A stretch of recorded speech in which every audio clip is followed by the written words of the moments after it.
السلام علیکم دوستو، ایک بار جبرائیل علیہ السلام نبی کریم صلی اللہ علیہ وآلہ وسلم کے پاس آئے تو آپ صلی اللہ علیہ وآلہ وسلم نے دیکھا کہ جبرائیل علیہ السلام کچھ پریشان ہے۔ آپ صلی اللہ علیہ وآلہ وسلم نے فرمایا جبرائیل کیا معاملہ ہے کہ آج میں آپ کو غمزدہ دیکھ رہا ہوں؟ تو جبرائیل علیہ السلام نے عرض کی اے محبوب، کل میں اللہ پاک کے حکم سے جہنم کا نظارہ کر کے آیا ہوں، اس کو دیکھنے سے مجھ پہ غم کے آثار نمودار ہو رہے ہیں۔ نبی کریم صلی اللہ علیہ وسلم نے فرمایا کہ جبرائیل مجھے بھی جہنم کے حالات بتاؤ۔ جبرائیل نے عرض کی جہنم کے کل 7 درجے ہیں اور ان میں سے جو سب سے نیچے والا درجہ ہے اللہ ان میں منافقوں کو رکھے گا، اس سے اوپر والے 6 درجے میں اللہ تعالیٰ مشرک لوگوں کو ڈالیں گے، اس سے اوپر 5ویں درجے میں اللہ سورج اور چاند کی پرستش کرنے والوں کو، عبادت کرنے والوں کو ڈالیں گے، 4تھے درجے میں اللہ پاک آتش پرست لوگوں کو ڈالیں گے، اور 3رے درجے میں اللہ پاک یہود کو ڈالیں گے، 2 درجے میں اللہ تعالیٰ عیسائیوں کو ڈالیں گے۔ یہ کہہ کر جبرائیل علیہ السلام خاموش ہو گئے تو نبی کریم صلی اللہ علیہ وسلم نے پوچھا جبرائیل آپ خاموش کیوں ہو گئے؟ مجھے بتاؤ کہ پہلے درجے میں کون ہوگا؟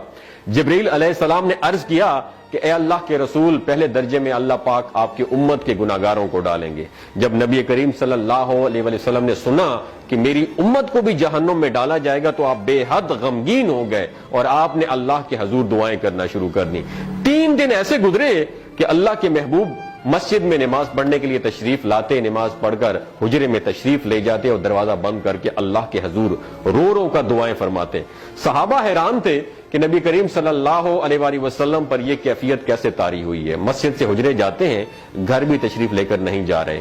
جب 3را دن ہوا تو سیدنا ابو بکر صدیق رضی اللہ تعالیٰ عنہ سے رہا نہیں گیا، وہ دروازے پر آئے اور دستک دی اور سلام کیا لیکن سلام کا جواب نہیں آیا۔ آپ روتے ہوئے سیدنا عمر رضی اللہ تعالیٰ عنہ کے پاس آئے اور فرمایا کہ میں نے سلام کیا لیکن سلام کا جواب نہیں پایا، لہٰذا آپ جائیں، ہو سکتا ہے آپ کو سلام کا جواب مل جائے۔ آپ گئے تو آپ نے 3 مرتبہ سلام کیا لیکن سلام کا جواب نہ آیا۔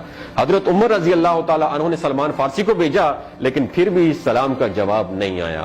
حضرت سلمان فارسی نے واقعے کا تذکرہ حضرت علی رضی اللہ تعالیٰ عنہ سے فرمایا۔ انہوں نے سوچا کہ جب اتنے عظیم شخصیت کو سلام کا جواب نہیں ملا تو مجھے بھی خود نہیں جانا چاہیے، بلکہ مجھے ان کی نور نظر بیٹی حضرت فاطمہ رضی اللہ تعالیٰ عنہا انہیں اندر بھیجنا چاہیے۔ لہٰذا آپ نے حضرت فاطمہ رضی اللہ تعالیٰ عنہا کو سب احوال بتا دیا۔ آپ حجرے کے دروازے پر آئیں، ابا جان السلام علیکم۔ بیٹی کی آواز سن کر محبوب کائنات اٹھے، دروازہ کھولا اور سلام کا جواب دیا۔ ابا جان یہ آپ پر کیا کیفیت ہے کہ 3 دن سے آپ یہاں پہ تشریف فرما ہے؟ نبی کریم صلی اللہ علیہ وسلم نے فرمایا کہ جبرائیل نے مجھے آگاہ کیا ہے کہ میری امت بھی جہنم میں جائے گی۔ فاطمہ بیٹی، مجھے اپنی امت کے گناہگاروں کا غم کھائے جا رہا ہے اور میں اپنے مالک سے دعائیں کر رہا ہوں کہ اللہ ان کو معاف کر دے اور جہنم سے بری کر دے۔ اور یہ کہہ کر پھر آپ سجدے میں چلے گئے، رونا شروع کر دیا، یا اللہ میری امت کے گناہگاروں پر رحم کر، ان کو جہنم سے آزاد کر کے اتنے میں حکم آ گیا وَلَسَوْفَ يُعْطِيكَ رَبُّكَ فَتَرْضَىٰ، اے میرے محبوب غم نہ کر، میں تم کو اتنا عطا کروں گا کہ آپ راضی ہو جائیں گے۔ آپ خوشی سے کھل اٹھے اور فرمایا کہ لوگوں، اللہ نے مجھ سے وعدہ کر لیا ہے کہ روز قیامت مجھے میری امت کے معاملے میں خوب راضی کرے گا، اور میں اس وقت تک راضی نہیں ہوں گا جب تک میرا آخری امتی بھی جنت میں نہ چلا جائے۔ بولتے ہوئے آنکھوں سے آنسو آنا شروع ہو جاتے ہیں بندے کے، جب بندہ سوچتا ہے کہ ہمارا نبی صلی اللہ علیہ وسلم اتنا شفیق اور غم محسوس کرنے والا ہے اور بدلے میں ہم نے ان کو کیا دیا۔ آپ کا 1 سیکنڈ اس ویڈیو کو دوسرے لوگوں تک پہنچانے کا سورس ہے۔ میری آپ سے عاجزانہ اپیل ہے کہ لا حاصل اور بے مقصد پوسٹیں ہم شیئر کرتے رہتے ہیں، لیکن آج اپنے نبی کی رحمت کا یہ پہلو کہیں ہم سے مس نہ ہو جائے۔